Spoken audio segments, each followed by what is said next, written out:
Happy Friday morning, gang. Okay, well, here we are, plodding through now into the end of October.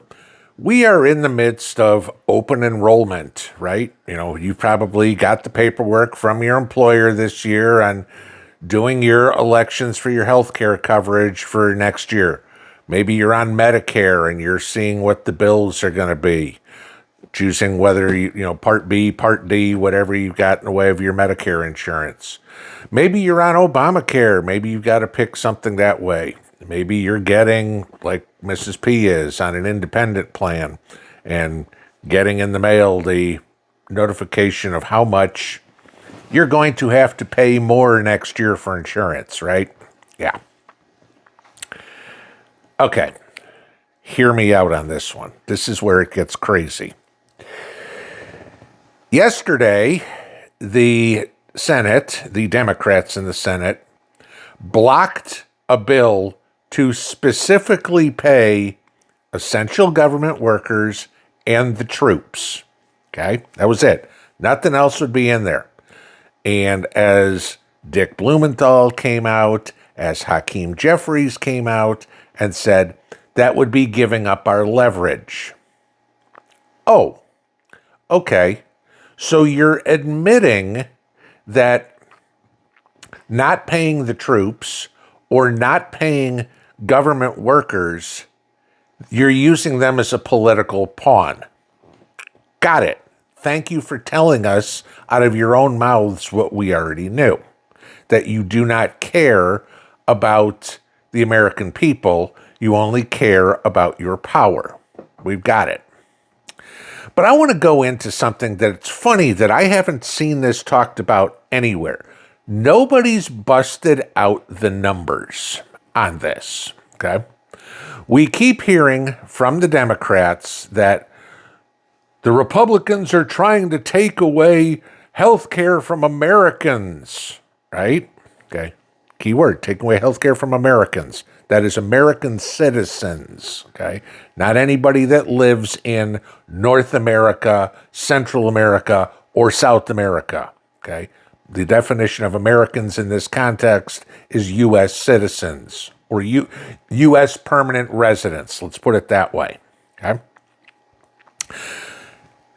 They're worried about the subsidies for Obamacare, that if the Republicans would put the subsidies in there, they'd open the government. It's only $1.5 trillion, right? Okay. There are, as of October of 2025, this month, 23 million people in this country on Obamacare. Okay? So we need to spend $1.5 trillion to pay the subsidies for 23 million people. Do the math. That means they are expecting or saying the subsidies need to be $65,217.39 for 1 year to subsidize each person on Obamacare. Now, as I said at the beginning, you're getting your open enrollment, your Medicare bill, your private insurance, whatever. Has anybody got an insurance premium bill that's gone up $65,000 a person for next year? Of course not. Okay.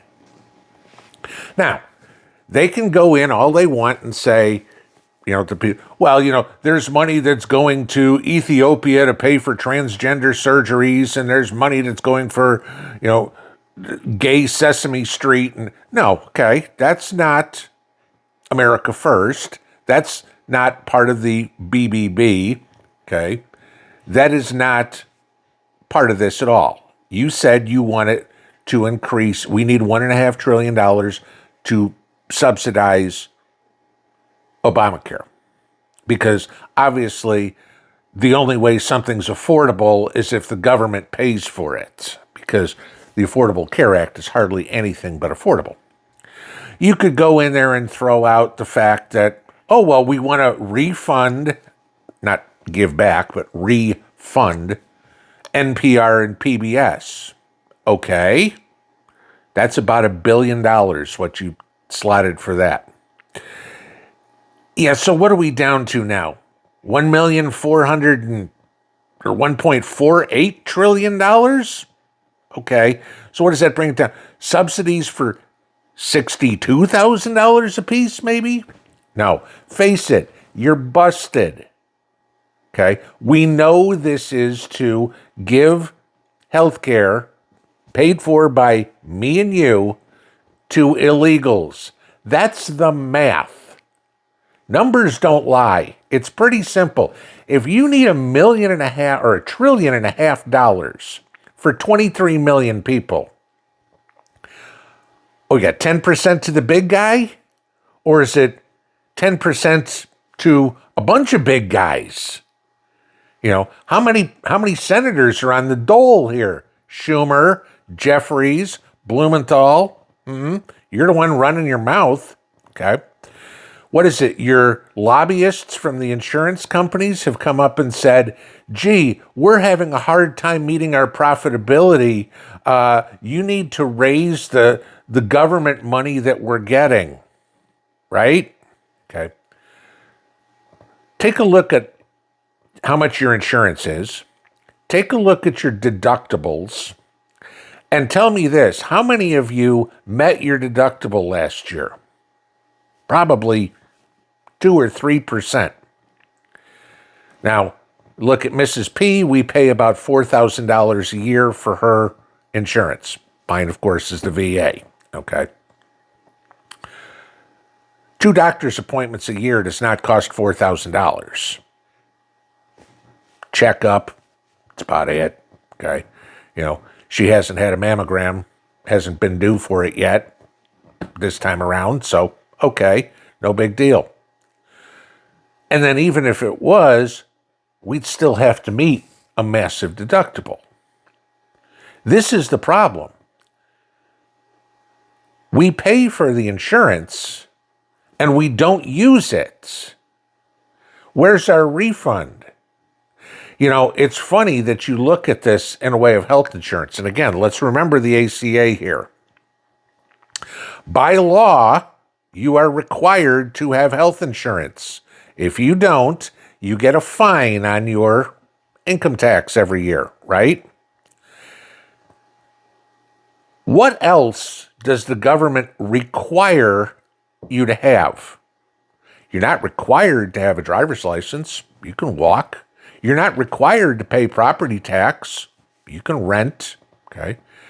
Nowhere else are you required by the government to buy something at prices that are more expensive than you can get, than you'd have to pay for on a use-by-use cases. This is one people don't understand because they talk about, well, you have insurance just in case something major happens. You know, you get in a car accident and you're in the hospital, or you have an aneurysm or cancer or something like that. Yes. And there's something called catastrophic care coverage. But in case people didn't know this, in about 27 states, it's illegal to just have catastrophic care coverage. You have to have the full-blown, we cover everything from taking a splinter out of your big toe to your sniffles. Take a guess what color most of those states are. This is the issue. We're getting soaked by the insurance companies already. And they just want more and more and more. I mean, look at this. If your insurance premium check isn't in their office at 12:01 on the day after it's due, your insurance is canceled.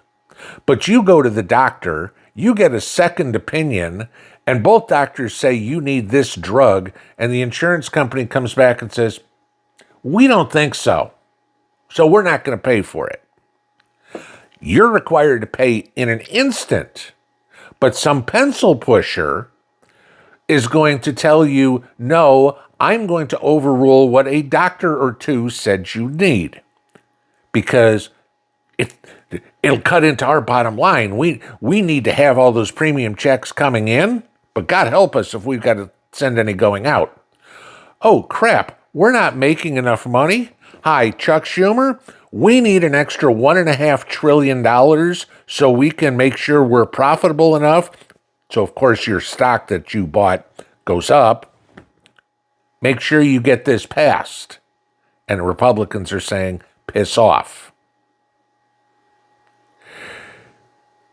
You hear a lot of people say that the Republicans should use the nuclear option, that they should change the rules from 60 to 50 so they can get the government open again.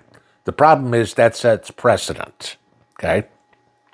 Remember when Harry Reid used the nuclear option for justices, and that's how all of a sudden it was relatively simple to get Kavanaugh and Gorsuch and Amy Coney Barrett onto the Supreme Court in Trump's last term, because you didn't have to have 60 votes. After the brouhaha with Kavanaugh, good luck, okay? If we do the same thing now, and this is where I say absolutely do not use the nuclear option, because you know damn well someday, somewhere, hopefully not in my lifetime, the Democrats will be back in control in Washington.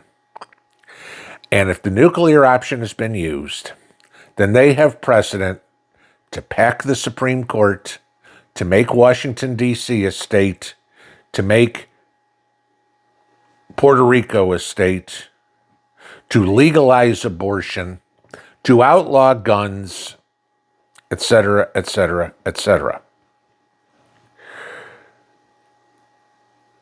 This whole shutdown thing is on Schumer's shoulders. Do not, under any circumstances, let the Republicans cave on this one. They hold all the cards.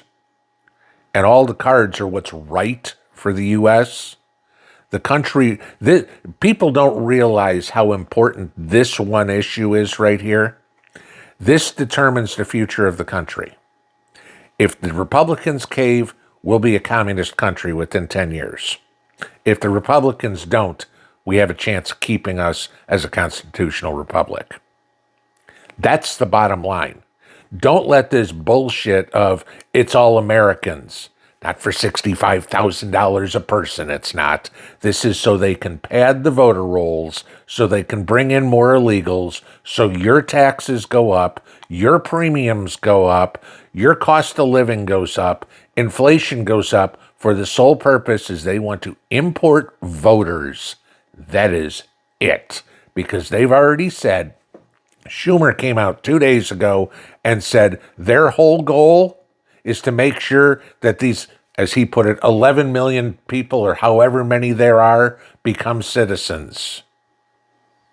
The Democrats can't win on policy. The only thing they can win on is by buying votes.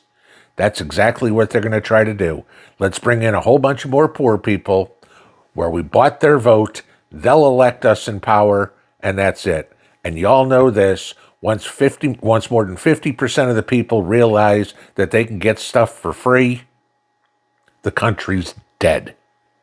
And that's what they're trying to do. Pinball out.